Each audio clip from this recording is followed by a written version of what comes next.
ચાલો, good morning students. આજનો આપણો ટોપિક છે પેન્શન.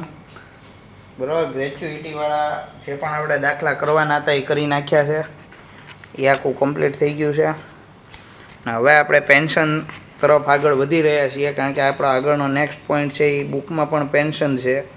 તો પેન્શન વિશે તો આપણને બધાને ખબર છે કે જે પણ રિટાયર્ડ વ્યક્તિ હોય એને દર મહિને અમુક એમાઉન્ટ છે એ રિસીવ થતી હોય, જેને આપણે પેન્શન કહેતા હોઈએ છીએ. પણ એકચ્યુઅલમાં એવું નથી હોતું. એ તો માત્ર એક પેન્શનનો એક પ્રકાર છે કે જેમાં બેંકમાં તમે 1 થી 7 તારીખમાં જો આંટો મારો તો ઘણા બધા નિવૃત્ત અથવા રિટાયર્ડ લોકો છે એ પોતાનું પેન્શન લેવા માટે આવ્યા હોય. તમારે જો ગળદી વધી જાય અચાનક બેંકમાં, તો એનું રીઝન એટલું જ હોય છે કે એનું જે જીવન બધું જે જીવન માટેનો જે ખર્ચો થતો હોય એનો જીવવા માટેનો દર મહિનાનો, એ બધો ખર્ચો છે એ ઉપાડવા માટે ટૂંકમાં એ આવતા હોય.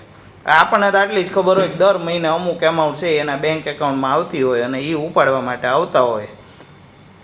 તો પેન્શન આખું એવી વસ્તુ નથી, એ માત્ર પેન્શનનો એક પ્રકાર છે.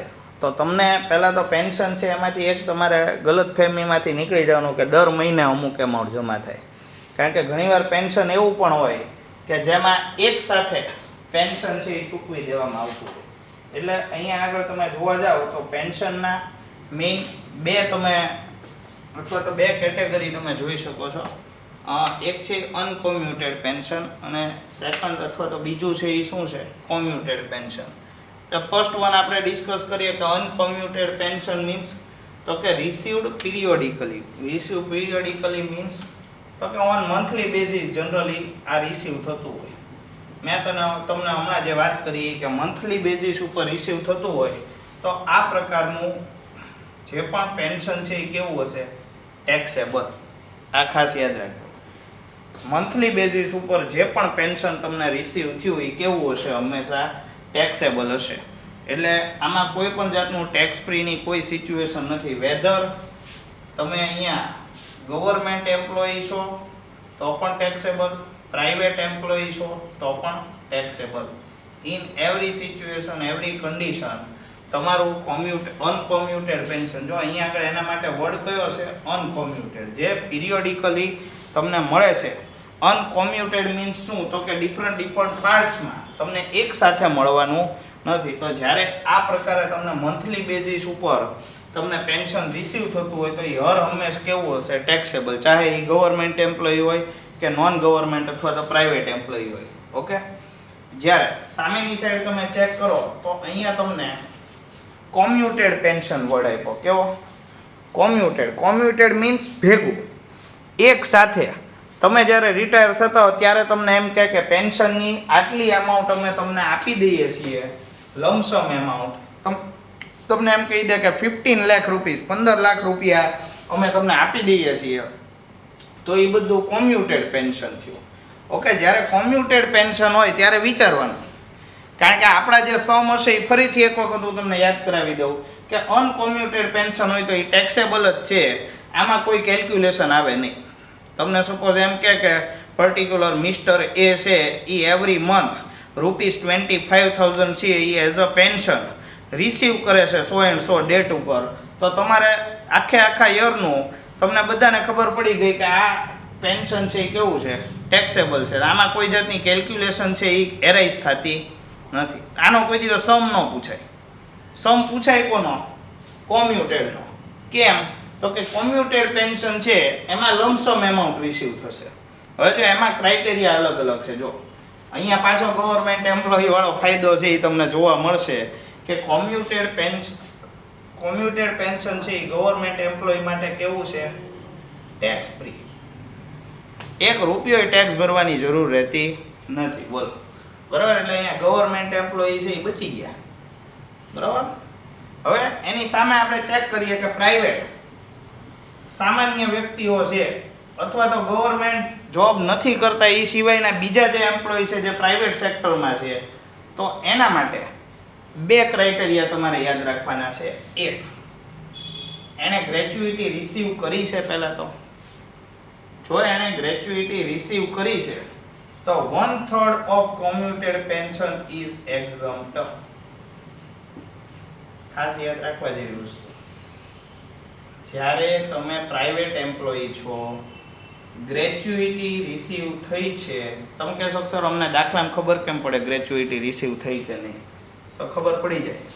તમને દાખલાની રકમમાં શરૂઆતમાં જ કહેશે કે પર્ટિક્યુલર એસએસસી છે એણે ગ્રેચ્યુઇટી રિસીવ કરી છે કે નથી કરી. 100% જ્યારે કોમ્યુટેડ પેન્શનનો સમ હોય તો એ ઇન્ફોર્મેશન તમને આપવી પડે. તો એના બેઝિસ ઉપર ડિસાઇડ થશે.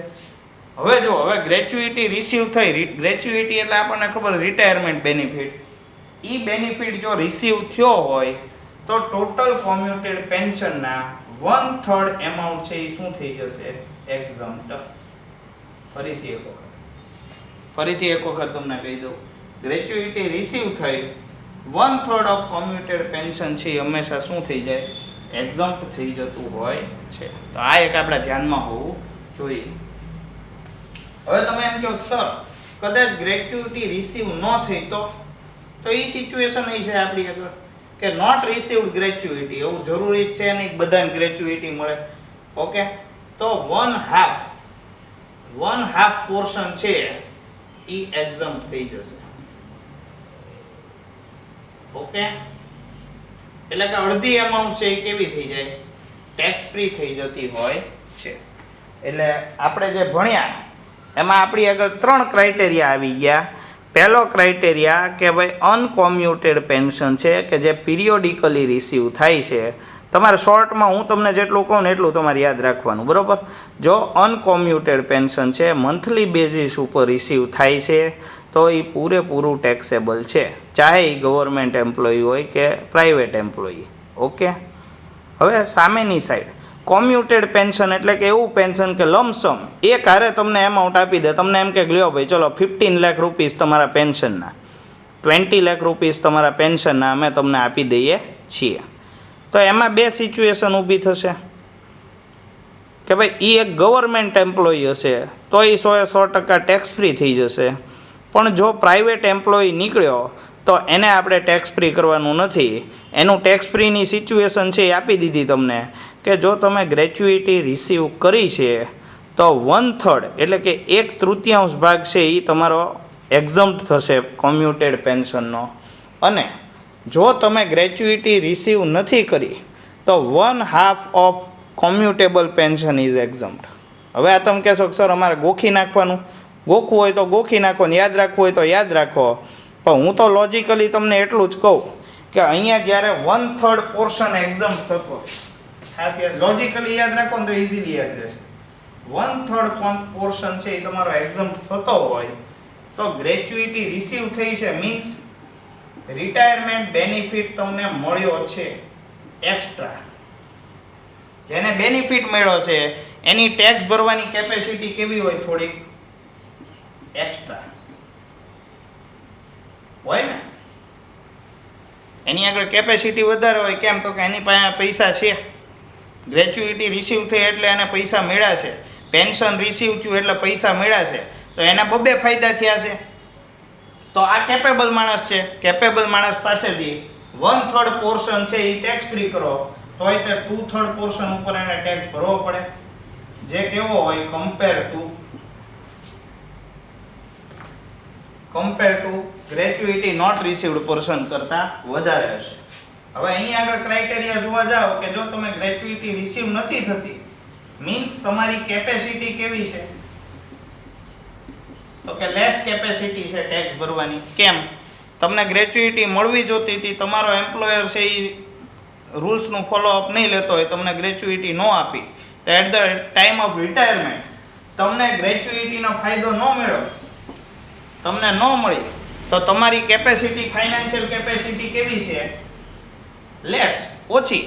તો તમારી પાસેથી ટેક્સ કેવો લેવો જોઈએ? ઓછો. એટલે 1/2 પોર્શન છે એ કેવો કરી દીધો? Tax free. Clear? Okay, clear? ચાલો હવે તમે કહેશો સર ઓકે અમને ત્રણેય વસ્તુ યાદ રહી ગઈ કે ભાઈ અનકોમ્યુટેડ પેન્શન હોય તો એ ટેક્સેબલ છે વેધર ગવર્મેન્ટ ઓર પ્રાઇવેટ. કોમ્યુટેડ પેન્શન હોય તો ગવર્મેન્ટ એમ્પ્લોયી હોય તો એના માટે એ ટેક્સ ફ્રી છે. પ્રાઇવેટવાળા હોય તો ગ્રેચ્યુઇટી રિસીવ્ડ થઈ હોય તો 1/3 પોર્શન એક્ઝમ્પ્ટ. અને નોટ રિસીવડ હોય તો 1/2 પોર્શન છે એ શું થઈ જશે, એક્ઝમ્પ્ટ થઈ જશે. ઓકે ચાલો હવે આગળનો પોઈન્ટ મારે તમને એક્સપ્લેન કરવાનો છે. એ છે તમારા માટે ઉપયોગી છે, બરાબર, ફ્યુચર માટે. તમે તમારી આ સબ્જેક્ટ એવો કે તમને પ્રેક્ટિકલ લાઈફમાં તમને ડાયરેક્ટલી ઇમ્પ્લિમેન્ટ કરો ને તમને ઉપયોગી થાય એવો સબ્જેક્ટ છે. તમને ઘણું બધું જો નવું નોલેજ આપે છે. હવે ન્યૂ પેન્શન સ્કીમ એવો અંદર વર્ડ યુઝ કરેલો છે. હવે ન્યૂ પેન્શન સ્કીમ છે એ કોને મળે તો કે બધાને મળે. તમને બધાને ખબર છે કે જૂનું જે પણ ઓલ્ડ પેન્શન સ્કીમ હતી એ ગવર્મેન્ટે ક્લોઝ કરી દીધી ઇન 2001 2001માં. બહુ બધા બેનિફિટ અને બહુ બધા ફાયદા હતા. ગવર્મેન્ટ ઉપર ખૂબ જ ફાઇનાન્શિયલ બર્ડન રહેતું હતું. ગવર્મેન્ટે થોડુંક સિસ્ટમ ચેન્જ કરી, ભાઈ આપણે આ સિસ્ટમ ચેન્જ કરી નાખીએ, આપણું ફાઇનાન્શિયલ બર્ડન છે એ ખૂબ વધી જતું હોય છે એટલે. ઓકે, તો જે ન્યૂ પેન્શન સ્કીમ આવી, હા, એટલે પછી જે 2001માં જે સ્કીમ આવી એના માટે વર્ડ કયો યુઝ થયો, ન્યૂ પેન્શન સ્કીમ. અને એના માટે બીજો એક વર્ડ છે એ છે નેશનલ પેન્શન સ્કીમ, જે PFRDA, એટલે pension fund regulatory development authority, DA development authority, આવું એનું નામ છે. ભલે આમાં આપણી કોઈ જગ્યાએ બુકમાં કોઈ જગ્યાએ એનું નામ નથી, બરાબર, પણ જસ્ટ ફોર યોર નોલેજ તમને કહું છું. તો આ રીતનું એનું ફૂલ ફોર્મ છે. આ એને રેગ્યુલેટ કરે છે. આ કેવી સંસ્થા છે? રેગ્યુલેટરી ઓથોરિટી છે. કેમ આપણને ઇન્સ્યોરન્સ કંપની હોય તો IRDA આવે, ઓકે, સ્ટોક માર્કેટ હોય તો SEBI આવે, એવી રીતના પેન્શન સ્કીમ્સને હેન્ડલ કરવા માટે PFRDA નામની સંસ્થા છે. સતત ન્યૂઝમાં રહેતી આ સ્કીમ છે, બરાબર, જેમાં કોઈ પણ આપણા કન્ટ્રીનો સિટીઝન છે એ એકાઉન્ટ ખોલાવી શકે, જેને પેન્શન રિસીવ કરવું છે. 2001માં માત્ર સેન્ટ્રલ ગવર્મેન્ટ એમ્પ્લોયી માટે શરૂ થયેલી આ સ્કીમ ધીમે ધીમે અત્યાર સુધીમાં હવે ઇન્ડિયાના દરેક સિટીઝન માટે અવેલેબલ થઈ ગઈ. અને આ PFRDA છે એની રેગ્યુલેશન હેઠળ તમે જે પણ પૈસા એમાં ઇન્વેસ્ટ કરો છો, આ જે પેન્શન સ્કીમ છે એમાં, ઈ પેન્શન સ્કીમ શેમાં ઇન્વેસ્ટમેન્ટ કરે છે તો કે સ્ટોક માર્કેટમાં. અને એનું જે રિટર્ન છે એ બધા એમ કહે છે કે 10 to 12% છે એ રિટર્ન મળે છે. હવે અત્યારના તમે કોઈ પણ મોટી એજની વ્યક્તિ જુઓ ને તો એના માટે ઇન્વેસ્ટમેન્ટ કરવું ખૂબ અઘરું થઈ ગયું. તમને બધાને ખબર છે કે બેંક્સના ઇન્ટરેસ્ટ રેટ છે એ ખૂબ જ લો થઈ ગયા છે, બરાબર. હવે રોજે રોજનો એનો જે ખર્ચો હોય, સપોઝ પહેલાં 9% 10% એવું ફિક્સ ડિપોઝિટમાં ઇન્ટરેસ્ટ મળતું, તો એનું જે સર્વાઈવલ હતું એ સારું હતું. એ જે પણ ઇન્વેસ્ટ કરતા એમાંથી એને ઇન્ટરેસ્ટ છે એ સારું મળી રહેતું. તો કહેવાનો મતલબ એટલો જ છે કે આ ન્યૂ પેન્શન સ્કીમ છે એ અત્યારે યંગસ્ટર માટે પોતાનું રિટાયરમેન્ટ પ્લાનિંગ કરવા માટેની એક બેસ્ટ અથવા સારામાં સારી સ્કીમ છે, કે જેમાં 10% to 12% એમને રિટર્ન મળે છે. એટલે હું તમને એમ કહી શકું કે કદાચ તમે 5,000 રૂપીસ ઇન્વેસ્ટ કરો ને તો મંથલી બેઝિસ ઉપર, તો તમને સારામાં સારું એવું રિટાયરમેન્ટ ફંડ છે એ તમારું જનરેટ થઈ જતું હોય છે આનાથી, બરાબર. તો આ આપણી ન્યૂ પેન્શન સ્કીમ છે. હવે આમાં હાઇલાઇટિંગ પોઈન્ટ શું છે? તો હાઇલાઇટિંગ પોઈન્ટ એ છે કે અંડર સેક્શન 80C ડિડક્ટિબલ છે. હવે આ તમને ન ખબર હોય, 80Cમાં તમે જેટલું પણ ઇન્વેસ્ટમેન્ટ કરો ને તો 1,50,000 રૂપીસનું ઇન્વેસ્ટમેન્ટ તમારી ઇન્કમમાંથી માઇનસ થઈ જાય. ઇન્કમમાંથી શું હોય? ડિડક્ટિબલ હોય. ઓકે, સપોઝ મારી ઇન્કમ 6 લાખ રૂપીસ હોય ને હું 1,50,000 ઇન્વેસ્ટ કરી દઉં તો મારે 4,50,000 ઉપર ટેક્સ ભરવાનો રહે. ETCને આપણે વિગતે જ્યારે આવશે ત્યારે આપણે ભણશું જ તે, બરાબર. પછી અંદર આમાં બીજો એક બેનિફિટ છે કે અંડર સેક્શન 80CCD આ પાછું ડિડક્ટિબલ છે. આ 1,50,000 તો ખરા જ તે, ઈ પૂરા થઈ જાય તો બીજો 50,000 નો additional quota, total 2 lakh rupees છે એ ટેક્સ ફ્રી થઈ જાય તમારે. કેટલા રૂપીસ છે એ ટેક્સ ફ્રી થઈ જશે? 2 લાખ રૂપીસ. ઓકે, તો ટેક્સ સેવિંગ માટે પણ એક સારી સ્કીમ છે અને જે રિટાયરમેન્ટ પ્લાનિંગ છે એના માટે પણ એક સારામાં સારી સ્કીમ છે. બરાબર. બાકી તમને જે મટીરિયલ આપ્યું છે એમાં તમારે થોડું ઘણું આના વિશે વાંચવાનું. અને આમાં બીજી એક અંદર માહિતી આપેલી છે અટલ પેન્શન યોજનાની. બરાબર. નરેન્દ્ર મોદી ગવર્મેન્ટ આવી એટલે તરત જ તેણે નેશનલ પેન્શન સ્કીમની સાથે સાથે પોતાના જે પણ સિનિયર લીડર છે એના નામ ઉપર એક અટલ પેન્શન યોજના ઈ બહાર પાડી દીધી કે ભાઈ અમુક એમાઉન્ટ તમે ઇન્વેસ્ટ કરો મંથલી બેઝિસ ઉપર. સપોઝ તમે 18 યર્સના હો તો એઝ ગુડ એઝ 242 માત્ર તમે 242 રૂપિયા ભરીને એટ ધ એજ ઓફ 60 તમને 5000 રૂપીસનું પેન્શન મળે. કેટલું વિચારી લો, બહુ નાની એવી રકમ છે 242 રૂપિયા. જો દર મહિને કોઈ વ્યક્તિ ભરવા માંડે તો એની 60 વર્ષની ઉંમર થાય ત્યારે એને 5000 રૂપીસનું પેન્શન છે એ મળતું હોય છે. આ મોઢે નથી કહેતો, બેંકમાં મેં ટેબલ જોયેલું છે એટલે હું તમને કહું છું. બરાબર. અને યંગ એજમાં જો તમે શરૂ કરો તો આ એમાઉન્ટ છે એ ઓછી રહે. જેમ જેમ એજ વધતી જાય તમારી, સપોઝ તમે 25-26ના થાવ તો એમાઉન્ટ છે એ ઇન્ક્રીઝ થઈ જતી હોય છે. એટલે અટલ પેન્શન યોજના પણ આ ન્યૂ પેન્શન સ્કીમનો જ પાર્ટ છે.